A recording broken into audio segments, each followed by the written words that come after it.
Okay, kids, it's time for another episode of the Fueled by Weird podcast, the only podcast that really ties the room together. I'm Chris Daly, and today I have the pleasure of chatting with the creators of the graphic novel Darla, Josh Ruben and Bri Tippets. How are you guys doing this morning? Good. How are you? Doing great. Josh, how are you? Very, very well. Thanks, man. Thank you. All right, so I like to start things off with a little bit of an icebreaker, just to kind of get to know you guys a little bit better. So today's icebreaker is, if you could pick up a new skill in an instant, what would it be and why? Lock picking because, Yeah. you know, just in case you get locked out, as I've locked myself out of my own house so many times. Oh, dude, same. Um, I don't Same. have to break I don't have to break a panel window and slice my wrist trying to open the door. Or just flying, just flying like a superhero. If that's something you pick up, that'd be pretty rad. And then maybe you can catch a UAP or something. There you go. Bri, what about you? I would have to say ventriloquism because I tried learning when I Oh, was a kid, nice. and there were certain letters I could never figure out. That's a tough one. That's fair. I think for me, there's so many for me, but I think I'd agree with you, Josh, with lock picking. I I have a spare key that a hide key I keep outside of my house, but I recently had my locks changed because we got new doorknobs and I forgot to put it back outside. So there's been some times where I've walked right out and thought, damn it. Now I have to pop the windows out and do all this crazy. Yeah, It's awful. So Ethan yeah, Hunt stuff. Yeah. yeah, that's a good one. All right, so for the Fueled by Weird podcast, the concept is really, the things that you're interested in or what makes you who you are, and for lack of a better term, what fuels your weird. So what is it that you guys are into that fuels your weird? What is it that you guys like to do when you're not comic booking? Oh, yeah.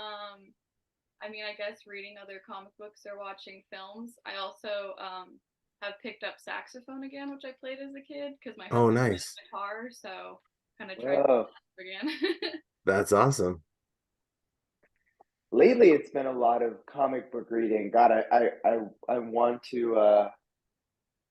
want to say that I have some like extra fun kind of obscure skill, but it's so I feel like such a workaholic.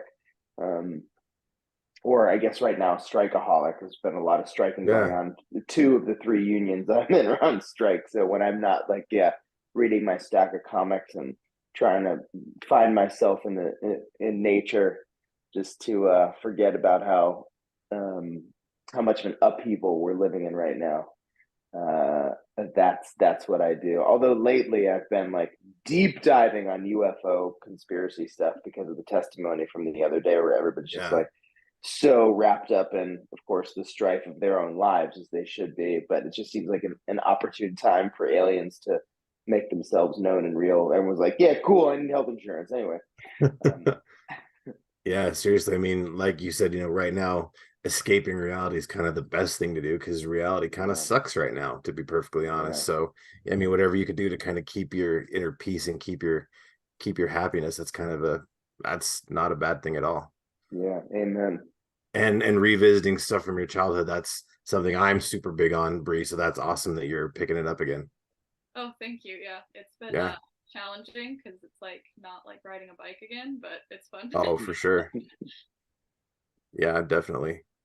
All right. Well, I want to now shift into kind of what got you guys inspired to do what you're doing now.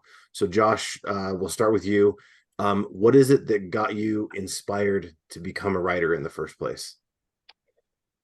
To become a writer was kind of I mean, I guess to become a writer like professionally, it felt sort of by necessity, because by the time I was doing it professionally, it was almost by force, by necessity. I was a cast member, on staff director at College Humor, and I was encouraged to start also writing, which is something I just didn't really do formally, which is odd because I did it vocationally, or what felt like vocationally, with buddies, with my sketch group, Yeah. and all the time as a kid writing scary stories and that kind of thing. So I guess what inspired me to do it younger was wanting to replicate or regurgitate or, essentially expound on things that I loved watching all the scary movies, Pet Cemetery and Nightmare on Elm Street and Stephen King's Cat's Eye, just copy, like writing Yeah, my own version of that, writing a Freddy story or what have you. So it definitely began with film for sure. right on. That's cool. And Bri, what was it that inspired you to become an artist? Oh man, I mean, I guess I just like Josh did it since I was a kid. It was always kind of something there. I went through different phases of kinds of art. Like at one point, I wanted to do special effects kind of stuff, like practical stuff, and Yeah. kind of just under someone locally. But I ended up messing up my wrist in a cheerleading thing, and so I couldn't do like the Oh heavy man. for the molds anymore. Yeah. So like I gotta switch gears, and then I ended up going to school for art in college, and had a professor who had worked in comics, and it kind of rekindled my interest in comics, and that's kind of what led me to going in this direction with my art as well. That's awesome. Yeah, I mean, sometimes, life happens and you have to pivot one way or another, but you're still doing art and that's cool. And Yeah. Josh, that's really cool with writing where, you see these stories as a kid and you want to kind of retell it in your own way or just, work on, trying to figure out your own voice. So that's really cool. That's awesome. That's why Um, AI sucks, guys. We have to learn to dude, seriously. regurgitate ourselves with our own human brains, not just I press mean, a button and say, I write mean, like, something like Stephen King.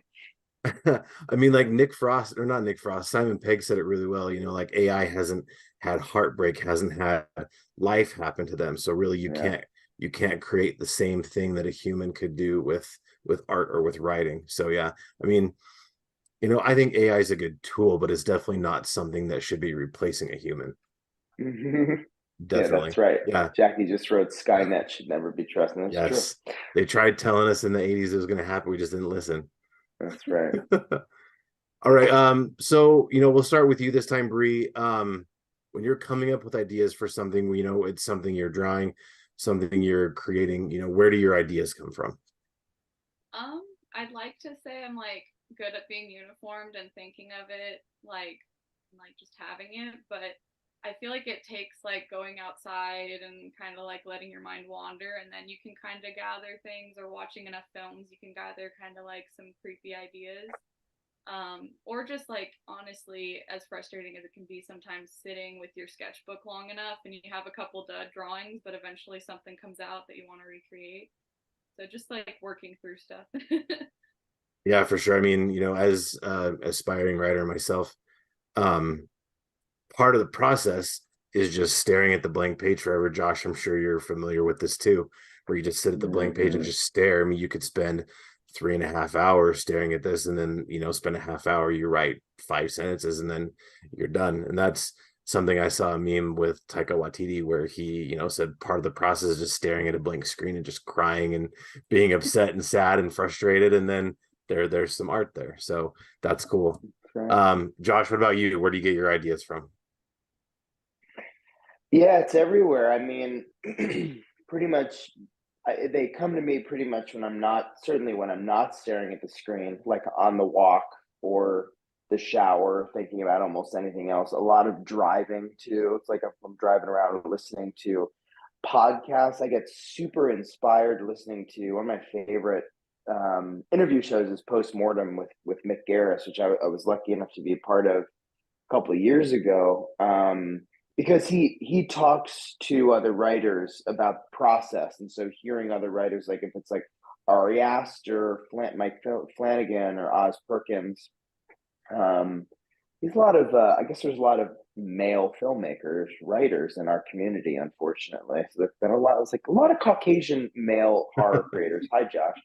I mean, every guest he's had, listening to them unpack their writing process is super inspiring. So sometimes that will catalyze something for me. Other times, I've just started getting back into the habit of free writing. So I have a document on my computer where it can be, there's no, policing of length. And sometimes you can end up writing blah, blah, blah, but that really helps. And that's opened up kind of,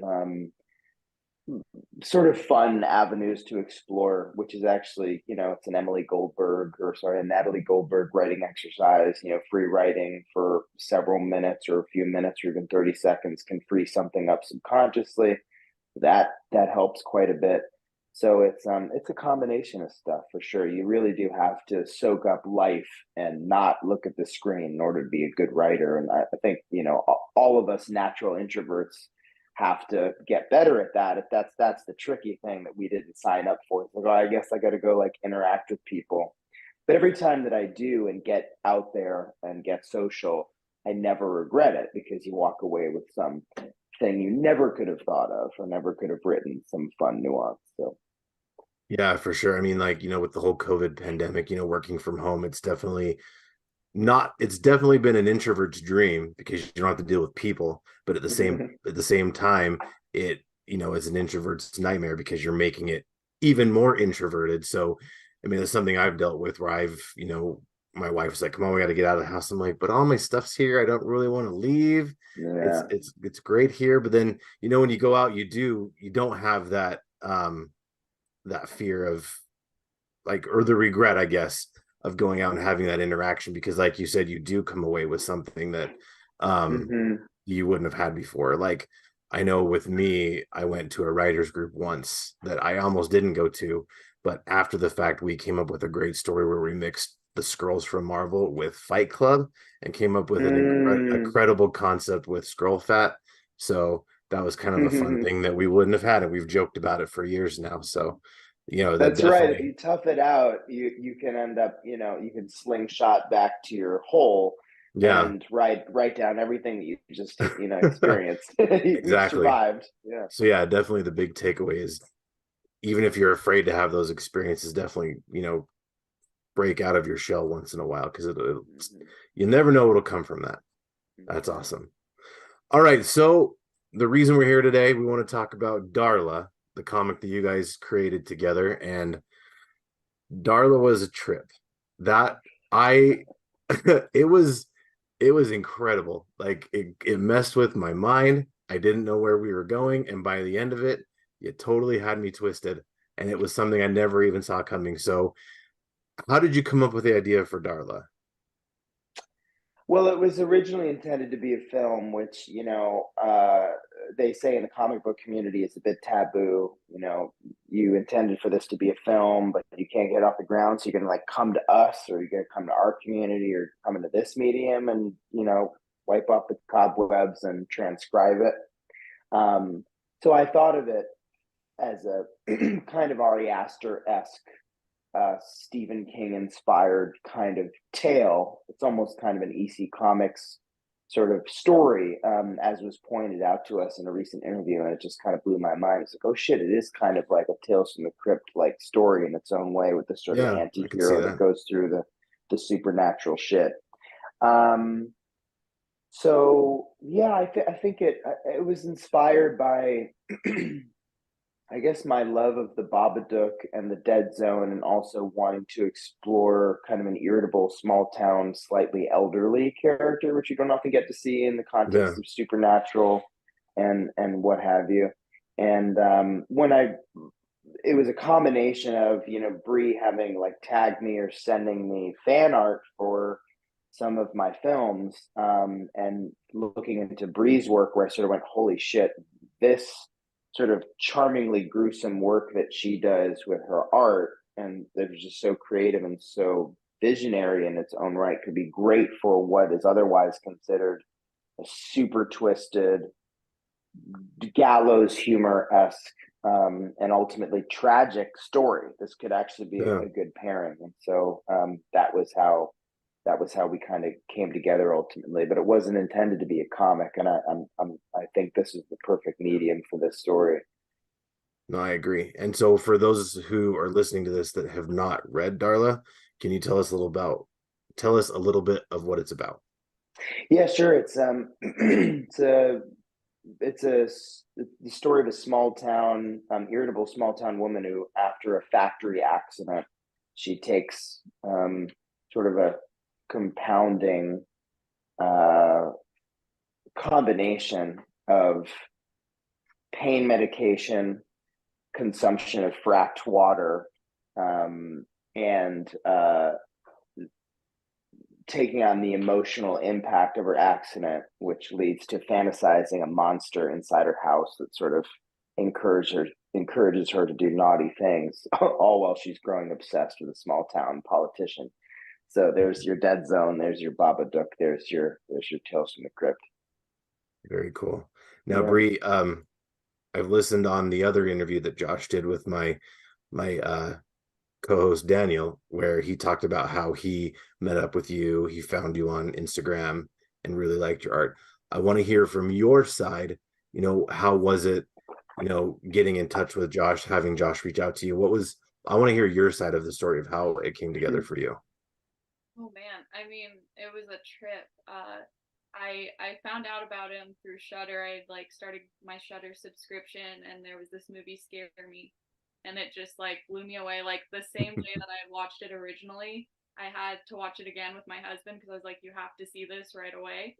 So it kind of started there, and then like he said, I made some fan art of his films. I really liked what he was making. And then it was just a trip when he like eventually was just like, hey, we should collaborate. And I was of course just like, yes, please. So anyway, it's just been totally surreal and really cool. And Josh is like one of the kindest people to work with. He's awesome. That's very cool. So speaking of that, do you guys have anything coming up? Are you planning on any kind of new project that you're working on that you can talk about? If you can't talk about it, that's okay.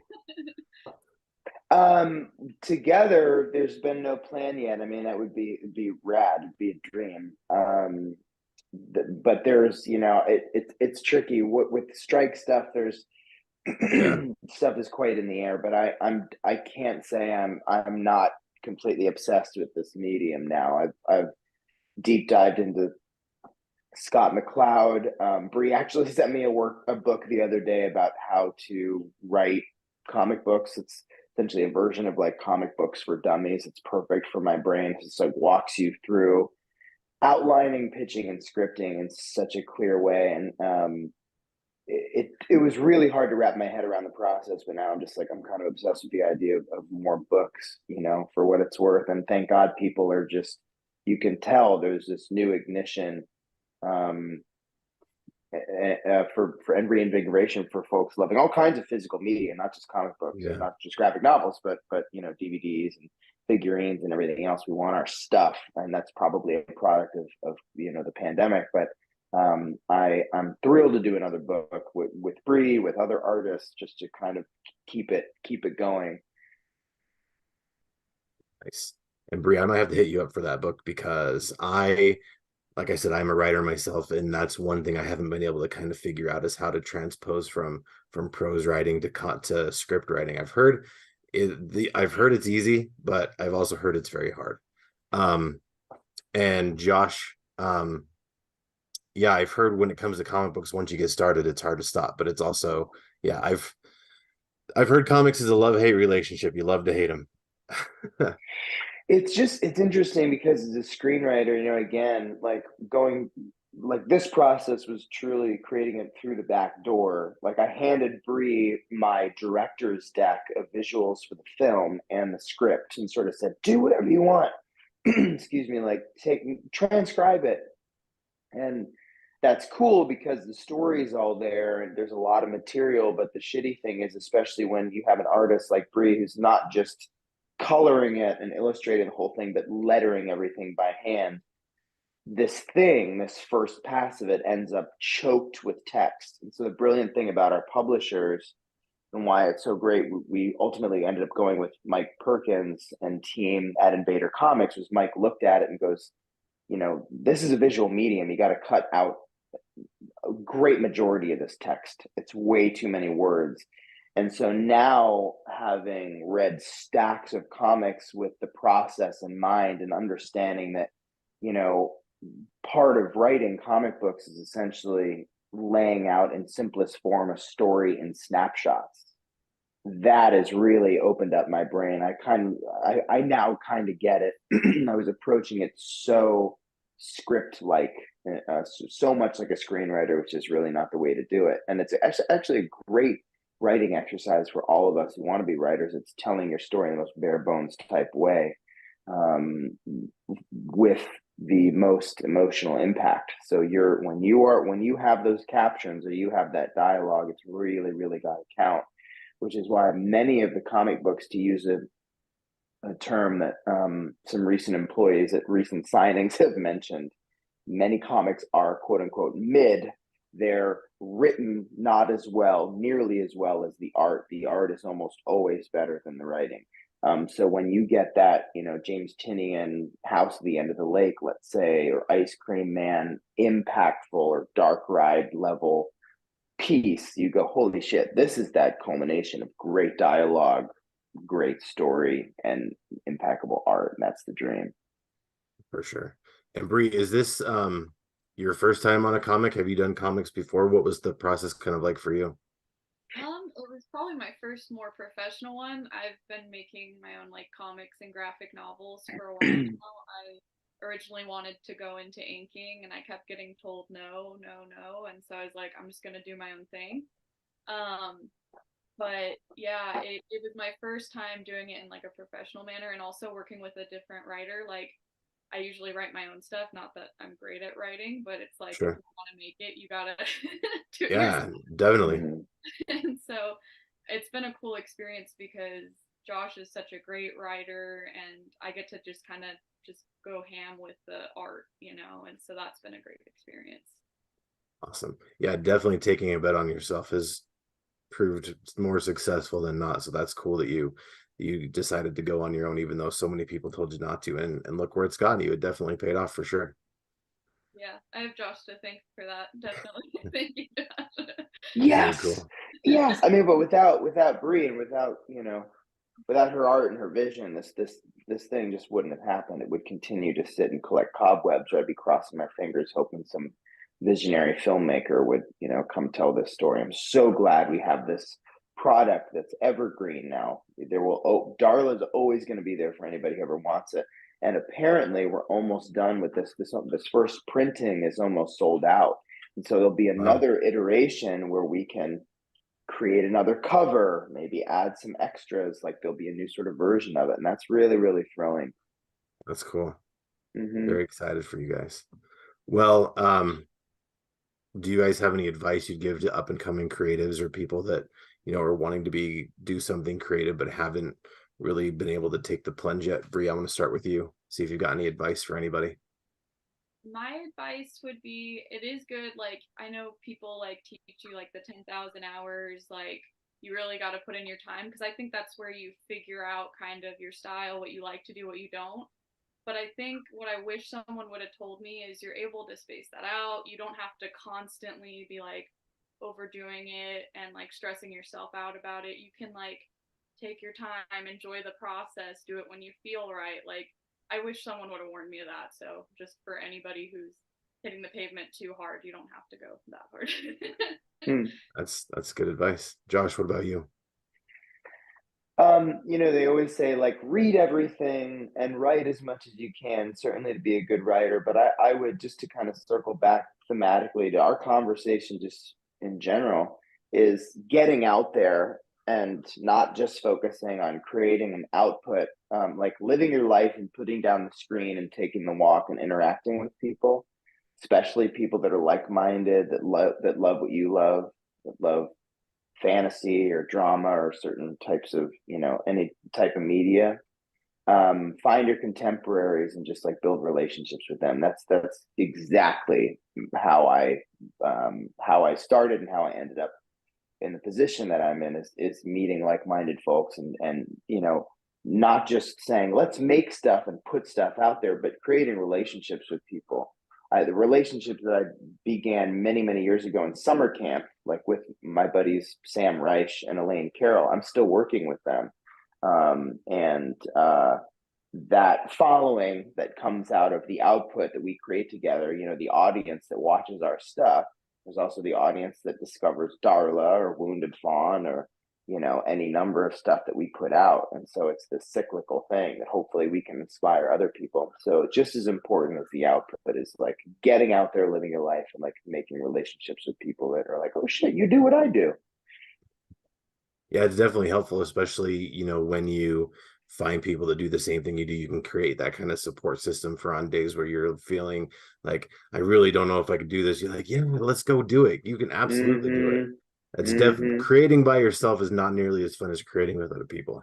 Mm-hmm. Mm-hmm. And this is a larger conversation, but the only caveat to that is, you know, not to play therapist, but it's really important to you want to be with people and create relationships with people that you feel invigorated by, that you want to help, and you also know that they genuinely want to help you and are invigorated by you. It's got to be a Yeah, two-way street.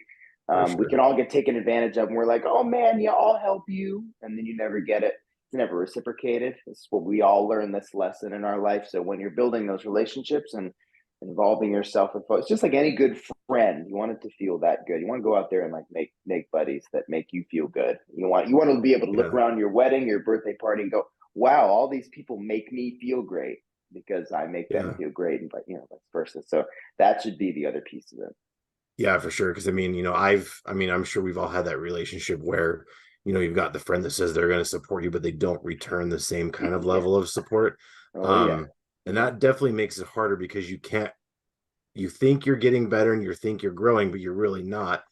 And it's just not genuine, or if they're just wanting to be your friend to help elevate them, but they don't return it to you. You know, yeah, it has to be a two-way street. It's very important.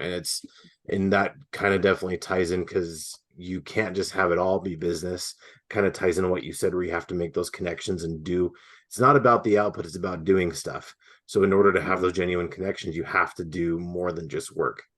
I mean, Mm-hmm. there's times for just the business relationships, but you also need to make time for the personal, like doing stuff that has nothing to do with work, that just has to do with the stuff that feels you're weird. Damn right. Nailed it. Nailed it. Perfect. All right. So, Josh, where can people keep up with you? I just revamped my website. Check out joshsmindhouse.com. There's Darla links up there. There's fan photos. There's links to all my socials and stuff. But yeah, Josh's Mind House is my website. All right, and Bree, what about you? Where can people keep up with you? I'm on Instagram and Twitter, and now on Blue Sky, which is kind of cool. And then, Nice. but all of them, it's at Bri Tippets art. And just like Josh, I have links to like the Darla stuff and articles and podcasts and stuff there. Right on. We just recently got on Blue Sky too, and it's so great there. I hope it works Yeah, out. a little bit of a breath of fresh air. So good. All right, so to keep up with us here at Geek Network, our website is geek-network.com. You can find when this interview posts and all sorts of other amazing things that are on there, all in the world of nerd. You can find us on Twitter and Instagram at GeeksAZ. I believe it's that on Blue Sky as well. I can't remember because we're still pretty new there. Um, Geek Network on Facebook. I am CD is weird on Instagram. The music for the shows by Polygon Horizon. My friend's band. They're a great group of guys. Go check them out. The logos for the show are made by my friends Chris Chandler and Mike Belcher. Go check them out on Instagram and Twitter. And if you like the show, please leave a review and tell your friends. Word of mouth is our friend. And remember, kids, to embrace the things that feel you're weird and always geek responsibly. Josh, Bree, thanks so much for being here today. Thank you for having us. Thank you so much. Thank you for all your kind words and support for Darla. We Yeah, really appreciate it. absolutely.